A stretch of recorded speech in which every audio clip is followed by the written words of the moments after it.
Hello students, welcome to next part of solution chapter. पिछले chapter में हमने mole fraction के बारे में पढ़ा था, तो वही चीज़ अब हम यहाँ पर को पढ़ेंगे। ठीक है, उसको आगे बढ़ाते हुए जो फर्स्ट टॉपिक है हमारा इस चैप्टर का, अल्टीमेटली जो इस चैप्टर जहाँ से स्टार्ट हो रहा है वो है हेनरी लॉ। ठीक है, हेनरी लॉ को समझने के लिए हमें सबसे पहले इस सिचुएशन को समझना है। देखिए, यहाँ पर को क्या है, एक बीकर है। ठीक, ये बीकर में जो है ऊपर से CO2 है। क्लियर। तो CO2 की सॉलेबिलिटी दिखा रखी है इसमें, अभी केवल दो जो CO2 के मॉलिक्यूल्स हैं वो आपको दिख रहे हैं डिसॉल्व हुए। लेकिन हमने क्या करा, हमने प्रेशर बढ़ा दिया। हमने क्या करा, हमने प्रेशर इंक्रीज कर दिया। तो प्रेशर इंक्रीज करने में क्या हुआ कि जो सॉलेबिलिटी है वो भी बढ़ गई। डबल करा हमने प्रेशर तो सॉलेबिलिटी भी डबल हो गई। क्लियर। उसके बाद जब हमने फिर से डबल कर दिया प्रेशर तो सॉलेबिलिटी और ज़्यादा डबल हो गई। क्लियर। तो यहाँ पर से हमको क्या पता चला, ठीक है, हमें ये पता चला पहली चीज़ तो कि हेनरी लॉ हमें किस बारे में बताता है, solubility of gases in liquid. ठीक है, गैसेस की सॉलेबिलिटी लिक्विड में। दूसरी चीज़ हमें ये बताता है कि जब हम प्रेशर बढ़ाएंगे, जब हम प्रेशर बढ़ाएंगे तो क्या होगा, तो सॉलेबिलिटी भी बढ़ेगी। तो यहाँ पर से हमें क्या मिला कि S जो है वो डायरेक्टली प्रोपोर्शनल है किस चीज़ के, P के। सॉलिबिलिटी जो है वो डायरेक्टली प्रोपोर्शनल है प्रेशर के। ठीक है, ऑफ गैस, तो ये SG हो जाएगा और ये भी G हो जाएगा। क्लियर। प्रेशर किसका, गैस का। या फिर हम कह सकते हैं solubility of gas is equal to KPG। ठीक है, G यहाँ पर को गैस के लिए, तो solubility of gas is equal to Henry law constant. ठीक है, क्या होगा, हेनरी लॉ कांस्टेंट और प्रेशर के। तो अल्टीमेटली हमने ये सीखा कि किसी भी गैस की लिक्विड में जो सॉलिबिलिटी है वो प्रेशर बढ़ाने में बढ़ेगी और प्रेशर जब हम घटाएंगे तो घटेगी। क्लियर।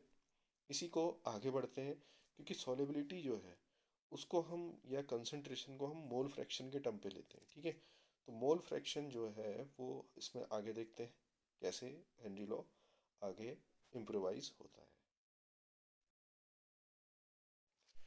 ठीक है, तो हेनरी लॉ ने हमें बताया कि जो प्रेशर है वो डायरेक्टली प्रोपोर्शनल है किसके, सॉलिबिलिटी के।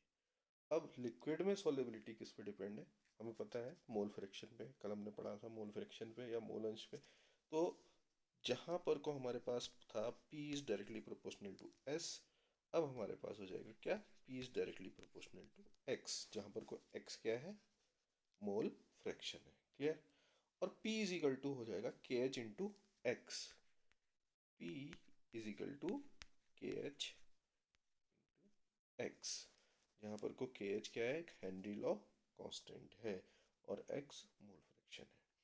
तो अल्टीमेटली हमारे पास हेनरी लॉ कांस्टेंट क्या कहेगा, हेनरी लॉ कांस्टेंट कहेगा कि जो किसी गैस का जो पार्शियल प्रेशर है वो उसके मोल अंश के डायरेक्टली प्रोपोर्शनल होता है या समानुपाती होता है। क्लियर, आ गई बात समझ में। नेक्स्ट हमारे पास जो है वो क्या है कि सॉलेबिलिटी किस पे डिपेंड करती है। पहली चीज़ तो है लाइक डिजॉल्व लाइक। ठीक है, अगर जो भी हमारे पास लिक्विड है जिसमें हम गैस सॉलेबल कर रहे हैं उसमें सेम इंटरमोलिकुलर फोर्सेस होने चाहिए, ये नेचर पे आ गया। क्लियर। दूसरा, टेम्परेचर पे। देखो, टेम्परेचर को समझने के लिए हमें जो है वो कोक की बोतल को समझना है। ठीक है, जैसे कि जो ठंडा कोक होता है उसमें ज़्यादा सोलेबल होती है गैस, और जब गर्म होता है तो सोलेबल कम होता है। तो हम कह सकते हैं जब टेम्परेचर गिरेगा तो गैस की सोलेबिलिटी बढ़ेगी, टेम्परेचर बढ़ेगा तो सोलेबिलिटी घटेगी। क्लियर। आगे बढ़ते हैं। आगे बढ़ने में अब हमारे पास हेनरी लॉ हमने पढ़ लिया है, हेनरी लॉ की एप्लीकेशंस। ठीक है, तो सबसे पहला जो हमारे पास एप्लीकेशन है वो कौन सा एग्जांपल है, सॉफ्ट ड्रिंक्स। ठीक, ये जो सॉफ्ट ड्रिंक्स हैं हमारे पास, हम सब इससे भली भांति परिचित हैं कि जब अभी हम इनका ढक्कन खोलते हैं तो गैस इसमें से निकलती है। ठीक है, तो सिंपल सी एप्लीकेशन है कि जब प्रेशर रिलीज होगा तो गैस की सॉलिबिलिटी डिक्रीज हो जाएगी। क्लियर। तो हेनरी लॉ यहाँ पर को प्रूफ हो जाता है हमारे पास कि जैसे ही प्रेशर जो है कम होगा वैसे ही गैस की सॉलिबिलिटी लिक्विड से कम हो जाती है।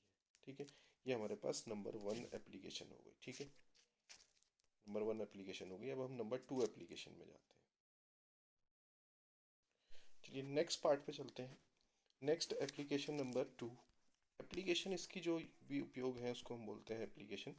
तो नंबर 2 पे हमारे पास आता है स्कूबा डाइविंग। ठीक है, जब भी कोई गोताखोर जो है समुद्र में जैसे जैसे नीचे जाता है, ठीक है, देखिए ऊपर तो कुछ नहीं होगा, जैसे ये तलहटी पे की ओर जाता है तो प्रेशर बढ़ता है।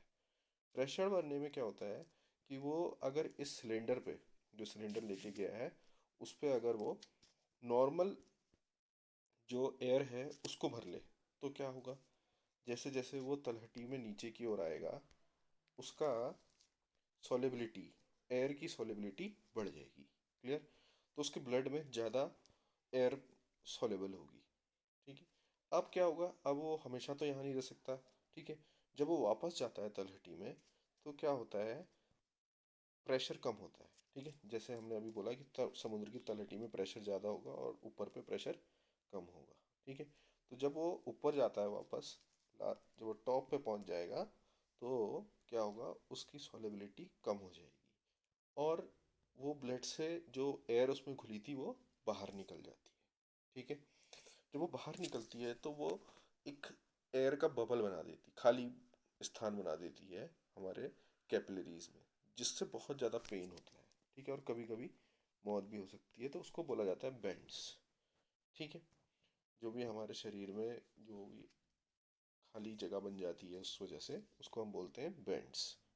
अब इसको अवॉइड करने के लिए क्या होता है, इसको अवॉइड करने के लिए जो सिलेंडर है इसमें हीलियम मिलाई जाती है।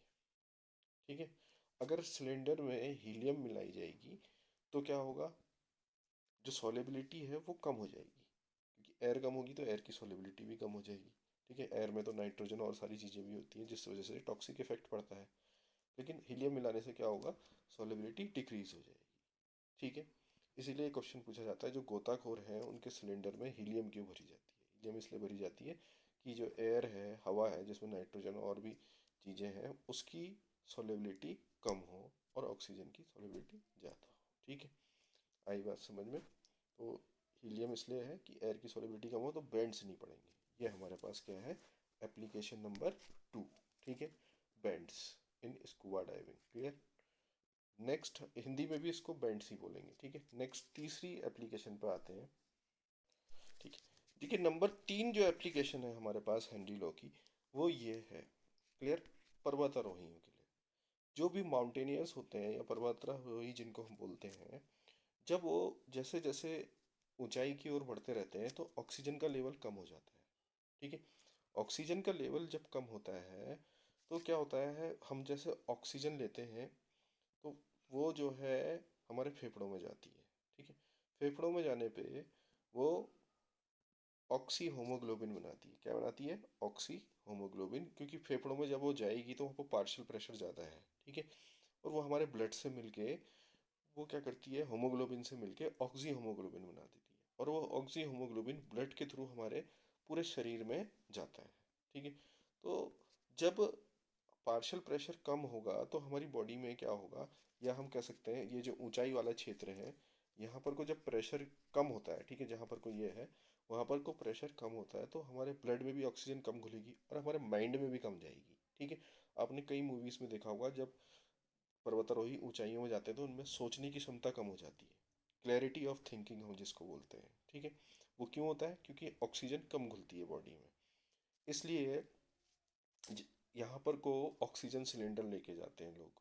ठीक है, तो ये हेनरी लॉ यहाँ पर भी अप्लाई होता है कि जब पार्शियल प्रेशर कम है इस एरिया पे, ये जो रीजन है पूरा, यहाँ पर को प्रेशर कम है जिस वजह से ऑक्सीजन कम घुल रही है बॉडी में और वो माइंड में भी कम जा रही है। इससे हमें क्लैरिटी ऑफ थिंकिंग कम हो रही है, सोचने की समझने की क्षमता कम हो रही है। ठीक है, इसको बोला जाता है एनऑक्सिया।